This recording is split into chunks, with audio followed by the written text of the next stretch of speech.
आपकी चुनाव लड़ने की गलत तरीकों के कारण, आपके खुद की वैयक्तिक त्रुटियों के कारण, आपकी खुद की कमियों के कारण जो भारतीय जनता पार्टी 17,000 से पिछड़ गई, जिसके लिए सिर्फ और सिर्फ आप वैयक्तिक तौर पे आप खुद जिम्मेदार हैं। और आपकी गलती को छुपाने के लिए आप श्रीमान भगवंत खोबा जी पर आरोप लगाना और पार्टी के नेताओं पर आरोप लगाना और कार्यकर्ताओं पर आरोप लगाना, यह गलत बात है, यह निंदनीय है, यह खंडनीय है।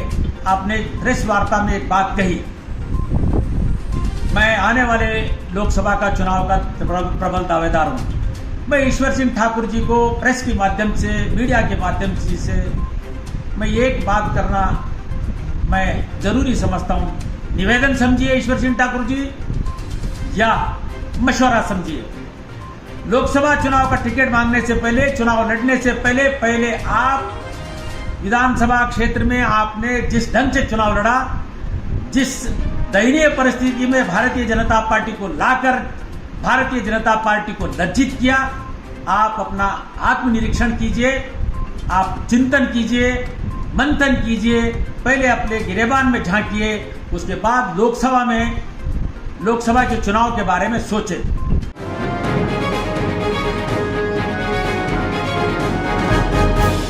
नमस्कार, मैं श्री अंडप्पा खानापुरे, भारतीय जनता पार्टी का कार्यकर्ता, बीदर। पिछले दिनों सोशल मीडिया में बीदर विधानसभा उत्तर क्षेत्र के भारतीय जनता पार्टी के अधिकृत एवं पराजित उम्मीदवार श्री ईश्वर सिंह ठाकुर जी ने केंद्रीय मंत्री श्रीमान भगवंत खोबा जी के ऊपर कई आरोप लगाए, जो सत्य से दूर है, जो झूठ है, जो सत्य से परे है। उन सारे आरोपों को मैं खारिज करता हूं और तीव्र शब्दों में उन सारे आरोपों को खंडन करता हूं एवं तिरस्कार करता हूं। श्रीमान ईश्वर सिंह ठाकुर जी को मीडिया के माध्यम से मैं कुछ एक बातें कहना चाहता हूं। प्रथम, आपके चुनाव प्रचार में जितना समय श्रीमान भगवंत खोबा जी दे सकते थे उन्होंने दिया, ये प्रथम। और पूरा समय नहीं देने का कारण सारा केंद्रीय चुनाव समिति जानता है। श्रीमान भगवंत खोबा जी कल्याण कर्नाटका के भारतीय जनता पार्टी के चुनाव अभियान के स्टार प्रचारक प्रमुख थे, जिसके अंतर्गत 6 जिलों में उनको चुनाव प्रचार करना था। अपने व्यस्तताओं के बावजूद ना सिर्फ उन्होंने श्रीमान ईश्वर सिंह ठाकुर जी का प्रचार किया एवं चुनाव प्रचार अभियान में जितने भी केंद्रीय नेताएं यहां पर चुनाव सभा में सभा की और ईश्वर सिंह ठाकुर जी के लिए समर्थन मांगा, भारतीय जनता पार्टी के लिए समर्थन मांगा। विशेषकर श्रीमान बीएस येडियुरप्पा जी, यत्नाल जी और कई लोग जो भारतीय जनता पार्टी के प्रचार में यहां पर आके सभा किए, और मुझ जैसे अनेक हजारों कार्यकर्ता जो भारतीय जनता पार्टी के समर्थन में कार्य किए, ईश्वर सिंह ठाकुर के समर्थन में कार्य किए, ये सारे लोग भली भांति जानते हैं।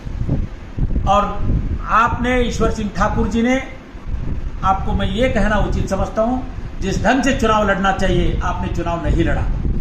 आपकी ढेर सारी कमियां थी चुनाव लड़ने में, इसका मैं खुद एक जीता जागता मैं सबूत हूं। आपके चुनावी सभा में, आपके साथ में 3-4 सभाओं में मैंने हिस्सा लिया और हर बार मैं आपसे कहा इस ढंग से चुनाव नहीं लड़ा जाता, हम चुनाव में बहुत आप पीछे रहे।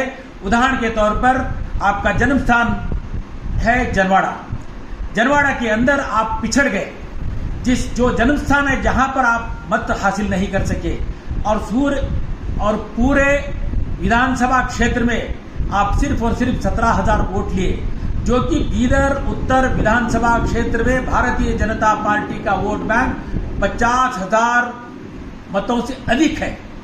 सिर्फ और सिर्फ आपके स्वयं की गलती के कारण, आपकी इनएफिशिएंसी के कारण, आपकी चुनाव लड़ने की गलत तरीकों के कारण, आपके खुद की वैयक्तिक त्रुटियों के कारण, आपकी खुद की कमियों के कारण जो भारतीय जनता पार्टी 17,000 से पिछड़ गई, जिसके लिए सिर्फ और सिर्फ आप वैयक्तिक तौर पे आप खुद जिम्मेदार हैं। और आपकी गलती को छुपाने के लिए आप श्रीमान भगवंत खोबा जी पर आरोप लगाना और पार्टी के नेताओं पर आरोप लगाना और कार्यकर्ताओं पर आरोप लगाना, यह गलत बात है, यह निंदनीय है, यह खंडनीय है।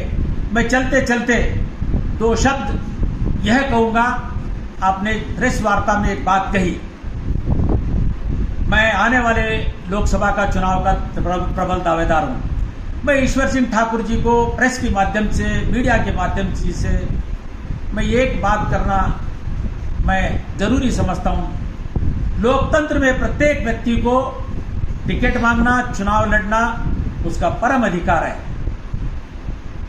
जो संविधान में डॉक्टर बाबा साहेब अम्बेडकर ने इस भारत के देश के 140 देशवासियों को प्रदान किया है। लेकिन यह एक निवेदन समझिए ईश्वर सिंह ठाकुर जी, या मशवरा समझिए। लोकसभा चुनाव का टिकट मांगने से पहले, चुनाव लड़ने से पहले आप विधानसभा क्षेत्र में आपने जिस ढंग से चुनाव लड़ा, जिस दयनीय परिस्थिति में भारतीय जनता पार्टी को लाकर भारतीय जनता पार्टी को लज्जित किया, आप अपना आत्मनिरीक्षण कीजिए, आप चिंतन कीजिए, मंथन कीजिए, पहले अपने गिरेबान में झांकिए, उसके बाद लोकसभा के चुनाव के बारे में सोचे। एक दूसरी बात, जहां पर भगवंत खोबा जी के बारे में एक ही शब्द कहूंगा। श्री भगवंत खोबा जी बीदर लोकसभा चुनाव क्षेत्र के अंतर्गत आने वाले 8 विधानसभा चुनाव क्षेत्र में अपने विकास कार्यों की वजह से और अपने कुशल नेतृत्व की वजह से और भारतीय जनता पार्टी के कार्यकर्ताओं को एकजुट करके 5 विधानसभा चुनाव क्षेत्र में भारतीय जनता पार्टी के अधिकृत उम्मीदवारों को विजयश्री दिलाई।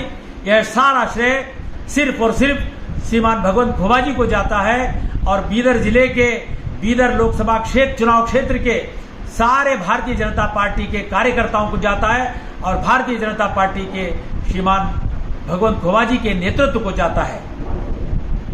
अंत में मैं एक बात कहूंगा, किसी के ऊपर आरोप लगाने से पहले, झूठे बात मीडिया में कहने से पहले स्वयं व्यक्ति अपनी आत्मनिरीक्षण करना चाहिए, अपने कमियों को गिनना चाहिए, उसके बाद किसी के ऊपर आरोप लगाना चाहिए।